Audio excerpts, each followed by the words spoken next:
প্রিয় শিক্ষার্থীরা আসসালামু আলাইকুম। ভার্সিটাল টি একাডেমির পক্ষ থেকে তোমাদের স্বাগত। প্রিয় শিক্ষার্থীরা, এখন আলোচনা করব সপ্তম শ্রেণীর কৃষি শিক্ষার দ্বিতীয় অধ্যায়ের বহু নির্বাচনী প্রশ্ন এবং কি সৃজনশীল প্রশ্ন নিয়ে আলোচনা করব। প্রিয় শিক্ষার্থীরা, পূর্বের ভিডিওতে আমি জ্ঞানমূলক, সংক্ষিপ্ত প্রশ্ন, রচনামূলক প্রশ্ন এইগুলোকে অ্যান্সার আমি সুন্দরভাবে দিয়ে দিয়েছিলাম। এখন আলোচনা করব বহু নির্বাচনী প্রশ্ন এবং কি সৃজনশীল যে দুটো প্রশ্ন দেওয়া আছে সেই প্রশ্নের অ্যান্সারটা কি এই ভিডিওর মাধ্যমে সুন্দরভাবে বিশ্লেষণ করে দেব। প্রিয় শিক্ষার্থীরা, চলো এখন আমরা অ্যান্সার ক্লিপটি চলে যাই। সপ্তম শ্রেণীর কৃষি শিক্ষা দ্বিতীয় অধ্যায় কৃষি প্রযুক্তি অনুশীলনের কাজের সমাধান যেটা দেওয়া আছে, অনুশীলনের কাজের সমাধান বহু নির্বাচনী প্রশ্নের উত্তর। যে 1 নম্বর প্রশ্ন দেওয়া আছে, বাচ্চা ফোটানোর জন্য নির্বাচিত ডিম শীতকালে কতদিন পর্যন্ত সংরক্ষণ করা যাবে? উত্তর হবে 7 থেকে 10 দিন। 2 নম্বর প্রশ্ন আছে, ফোয়ারা পদ্ধতিতে সেচ দেওয়া হয়। এখানে একাধিক অপশন দেওয়া আছে, বীজতলা, শাকসবজির ক্ষেতে। এরপর দেখো বলা হয়েছে, নিচে অনুচ্ছেদ পড়ে 3 ও 4 নম্বর প্রশ্নের উত্তর দাও।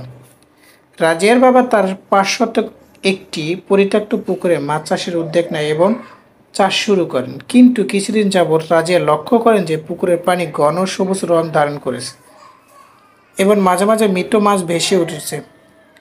সপ্তম শ্রেণীর শিক্ষার্থী রাজিয়া তার বাবাকে এই সমস্যার সমাধানে পুকুরে পুঁতে বা কপার সালফেট প্রয়োগের পরামর্শ দেয়। 3 নম্বর প্রশ্ন দেওয়া আছে, রাজিয়া বাবার পুকুরের জন্য প্রয়োজনীয় তুঁতে বা কপার সালফেটের পরিমাণ কত? তাহলে উত্তর হবে 60 থেকে 75 গ্রাম। 4 নম্বর প্রশ্ন আছে, রাজিয়ার বাবার পুকুরে উল্লেখিত সমস্যার কারণ। উত্তর হবে ক নম্বর, পুকুরের শ্যাওলার সৃষ্টি হওয়া। এরপরে দেখো সৃজনশীল প্রশ্ন দেওয়া আছে, এখানে একটা চিত্র দেওয়া আছে, সেই চিত্রের পরে 4টা প্রশ্ন দেওয়া আছে। ক নম্বর প্রশ্ন দেওয়া আছে, উদ্ভিদে অকজ বংশবিস্তার বলতে কি বোঝো? উদ্ভিদের অকাজ বংশবিস্তার বলতে উদ্ভিদের বিভিন্ন অঙ্গ দিয়ে চারা উৎপাদন করে বংশবিস্তারকে বোঝায়।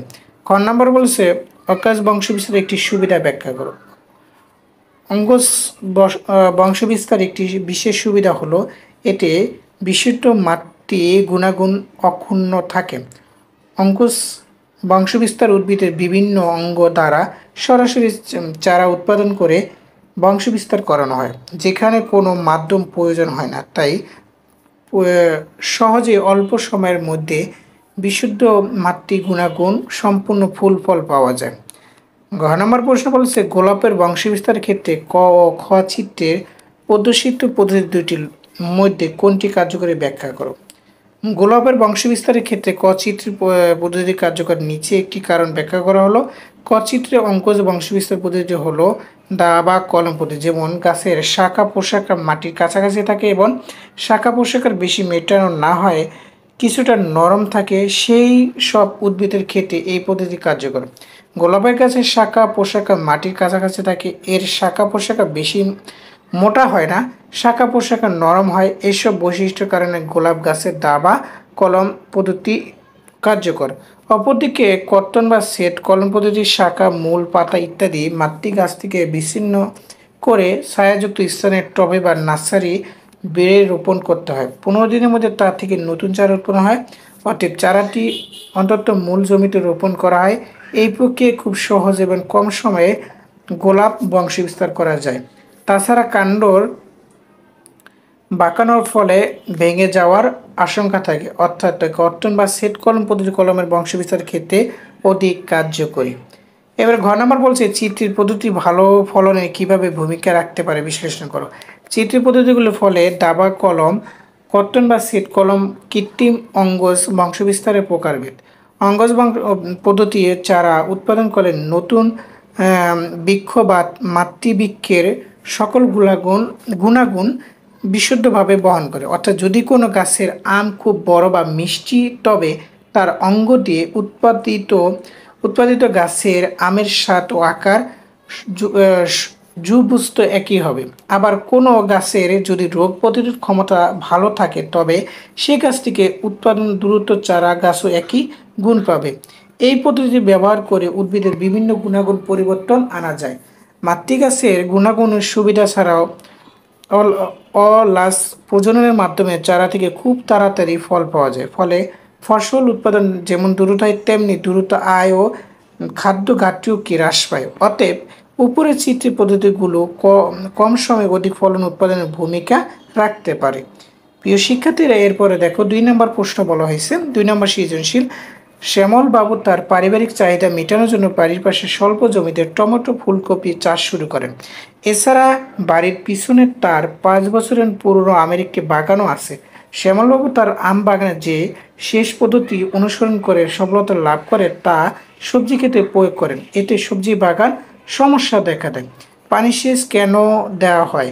পানি সেচ না দেওয়া হলে ফসল উৎপাদন সম্ভব নয়, তাই মাটিতে বিদ্যমান উদ্ভিদে খাদ্য উপাদান দূরীভূত রাখা, জৈব পদার্থের পচনক্রিয়া ত্বরান্বিত করা, লবণাক্ত ও তাপমাত্রা নিয়ন্ত্রণে রেখে ফসলের ফলন বৃদ্ধির জন্য পানি সেচ দেওয়া হয়। খ নম্বর প্রশ্ন বলা হয়েছে, সেচের পানি কার্যকারিতা বৃদ্ধির একটি প্রযুক্তি ব্যাখ্যা করো। সেচের পানি কার্যকারিতা বৃদ্ধির জন্য জমি চারিদিকে ভালোভাবে আইল বেঁধে প্রয়োজন অনুযায়ী সেচ দিতে হবে। এতে করে পানির জমির চারিদিকে ভালো আইল বেঁধে প্রয়োজন অনুযায়ী সেচ দিতে হবে। এতে করে পানির অপচয় হবে না। তারপরে কি বলছে, সঠিকভাবে পানি গ্রহণ করতে পারবে। এরপর দেখো ঘ নম্বর প্রশ্ন বলছে, শ্যামলবাবু যে সেচ পদ্ধতি প্রয়োগ করে চাষের সফলতা পান তা ব্যাখ্যা করো। শ্যামলবাবু আমের বাগানে যে সেচ পদ্ধতি অবলম্বন করে সফলতা পান তা হলো বৃত্তাকার পদ্ধতির নিচে বর্ণনা করা হল। এই পদ্ধতির সমস্ত জমিতে সেচ না দিয়ে শুধু এক স্থানে গাছ আছে উক্ত স্থানে পানি সরবরাহ করা হয়। সাধারণত আম, কাঁঠাল এরূপ বহু বর্ষী ফল বাগানে এই পদ্ধতি সেচ দেওয়া হয়। ফলে বাগানের মাঝ বরাবর একটি প্রধান নালা কাটা হয়। অতএব এই পদ্ধতি গাছে গোড়ায় বৃত্তাকার মাঝে বরাবর একটি প্রধান নালা কাটা হয়। অতএব প্রতি গাছের গোড়ায় বৃত্তাকার নালা কাটা হয় এবং প্রধান নালার সাথে সংযুক্ত দেওয়া হয়।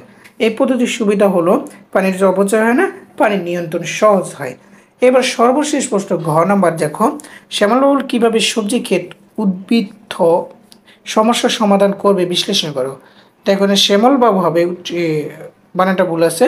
শ্যামলবাবু টমেটো ফুলকপির ক্ষেতে বৃত্তাকার সেচ পদ্ধতি অবলম্বন করে ফলে তার সবজির ক্ষেতে যে সমস্যা দেখা দিয়েছিল তা হলো প্রয়োজনের চেয়ে বেশি পানি সরবরাহ হয়েছে।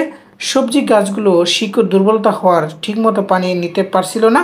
ঠিকমতো পানি গ্রহণ করতে না পারার কারণে গাছগুলো ফলন কমে গিয়েছে এবং কিছু কিছু গাছ মারাও গিয়েছে। এই সমস্যার সমাধানের লক্ষ্য শ্যামলবাবুকে সঠিক সেচ পদ্ধতি বেছে নিতে হবে। বীজতলা ও শাকসবজির জন্য সেচ দেওয়ার সঠিক উপায় হলো ফোয়ারা সেচ। এই পদ্ধতিতে বৃষ্টির ন্যায় পানি সেচ দেওয়া হয়। এজন্য তিনি সেচ দেওয়ার জন্য ঝাঁঝারি ব্যবহার করতে পারে। তাহলে শাকসবজি ক্ষেত্রে ভালো ফলন পাওয়া সম্ভব হবে। প্রিয় শিক্ষার্থীরা, এই ছিল দ্বিতীয় অধ্যায়, সপ্তম শ্রেণীর দ্বিতীয় অধ্যায়, কৃষি শিক্ষার দ্বিতীয় অধ্যায়, কৃষি প্রযুক্তির সৃজনশীল এবং বহু নির্বাচনী প্রশ্নের অ্যান্সার। ভিডিওটি কেমন লেগেছে অবশ্যই কমেন্টের মাধ্যমে তোমাদের মূল্যবান মতামত জানিয়ে দিবা এবং পরবর্তী ভিডিও পেতে আমাদের চ্যানেলটিকে সাবস্ক্রাইব করবে এবং পেজকে ফলো দিয়ে রাখবে। আল্লাহ হাফেজ, আসসালামু আলাইকুম।